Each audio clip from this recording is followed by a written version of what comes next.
Welcome back, guys, to another video from your people here at TK Stitch. Today we're going to be doing another hat with a little bit of puff of this design here. We get this one done on sweatshirts, but today we're doing it on a structured 6-panel hat. Have you guys been seeing the previous videos? We've pretty much been using mostly 5-panel decky hats, but this one is a snapback 6-panel. So I'm curious to see how it's gonna play out. We actually do them on dad hats like this one, and it's pretty easy to embroider on there, even with the puff. So really curious to see how the puff is gonna look on the snapback, and I'll show you guys in on hatch how it's looking. Here it is. Usually for dad hats I keep it at 2.3 inches, but on this snapback there's a little bit more space on the front, so I'm gonna do a 2.4. Not as big as we could go, because I don't think it's gonna look that great either, that big. But here it is. This blue is actually gonna be white, but I made it blue because it does this white here, and that's where I'm gonna put the stop to put the puff. So if it were to be the same color, it would just keep on going. Here we are. As always, we are gonna use our 3-ounce stabilizer for this hat. We've also been working on making this place look a little nicer for a camera. We brought out the ring light, you know. Nothing special here, just trying to get it really lined up with the red mark.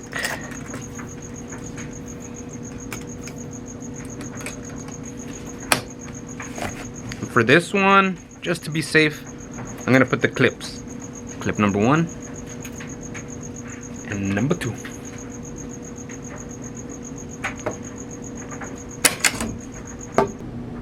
All right, let's load it up. Named it Div Snap. Bring it onto the main folder. That pretty much just sends it to the memory of the machine. Set the colors. You got 5 pink. We got baby blue. We got gray. White. We got black. We got white. Here's where we're gonna put our stop. It's this button here. And then it's gonna be white again.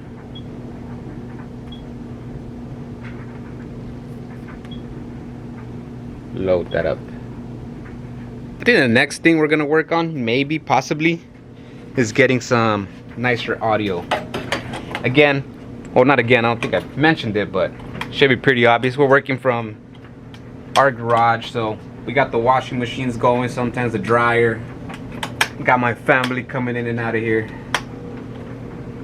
which is not a problem, but good noise I feel was really important. Good sound for these videos. Okay, hope you guys can see I'm doing the same thing as always, lining it up to the bottom of the seam as low as possible as well. Okay, and that should be good. Before we hit go on the machine, I also wanted to ask you guys for your help. We are trying to post daily, whether it's a full video or just some shorts. So if you guys do have any ideas or projects that you think would be cool to upload onto here, let us know. Thank you. Also, like and subscribe if you haven't. All right, before we go into the time lapse, here's what we got. 11,000 stitches, 500 stitches per minute. Let's press it.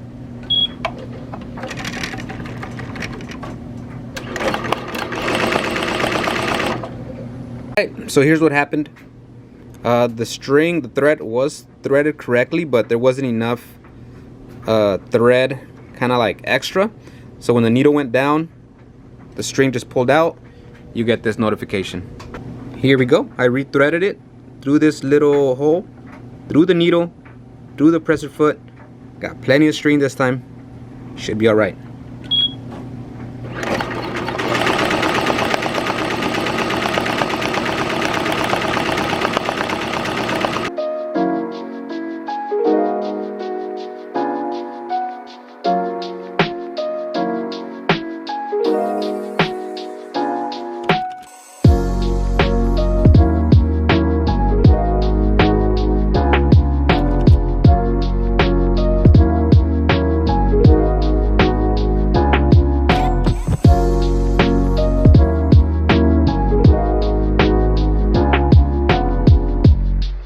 Perfect.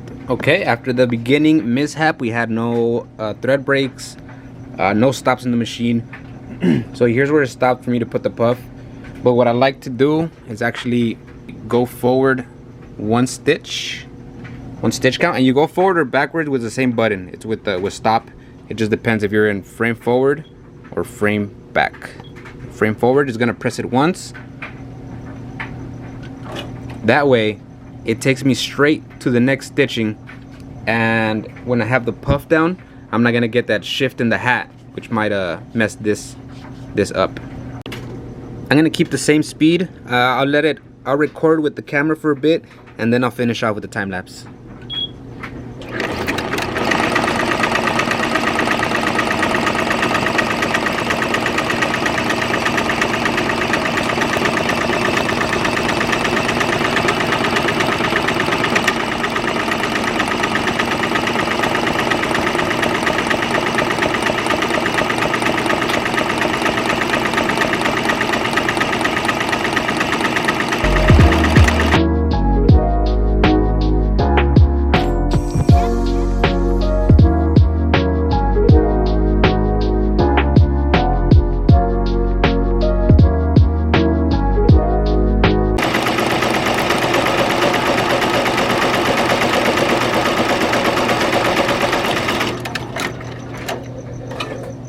And we are done. Here we have it, guys. Before I clean it up, this puff, I get it from All Stitch, and it's really good. I've gotten this stuff from Amazon before. I don't know if you guys have tried it or seen it. I pretty much just use it to practice the designs, but I mean, it's not the best. Like, it'll embroider and it'll give it some puff, not even that much, and then tearing it off the garment or the hat, it could be a hassle. I've had things kind of like get messed up because it doesn't rip off easily like this one does. So, you know, if you guys are having issues with puff, maybe that could be a factor of why. But here we are, just taking off all these little pieces. It's kind of fun. Here it is. I'm glad we had no issues. We're now gonna clean it up with the heat gun, a little bit of the lighter, and I think we're good to go. Hopefully everything looks good. Take off the backing, pretty clean. Go in there with these really pointy tweezers I got, and just pretty much push in the big pieces. All the small pieces are gonna get they're gonna shrink with the heat gun and get sucked in. So just wanna make sure you get the big parts that are sticking out.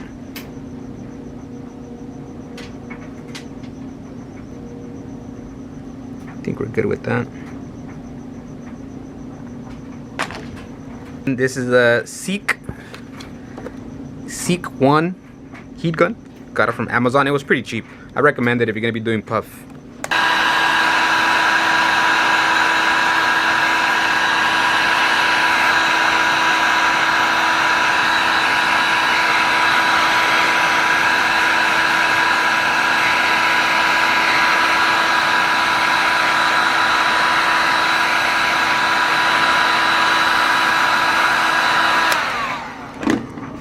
Tell me that didn't do the job. Just with the heat gun alone. Of course, you got to be careful. You don't want to leave it just in one spot because you could burn the string or the hat itself. So keep on moving the heat around. Here it is, guys. Final results. That's it for today's video. Appreciate you guys. If you guys haven't liked or subscribed, we would appreciate it if you did. I hope you guys are enjoying these videos. Helpful. Maybe learning a little something here and there. And that's about it. See you guys on the next one. Deuces.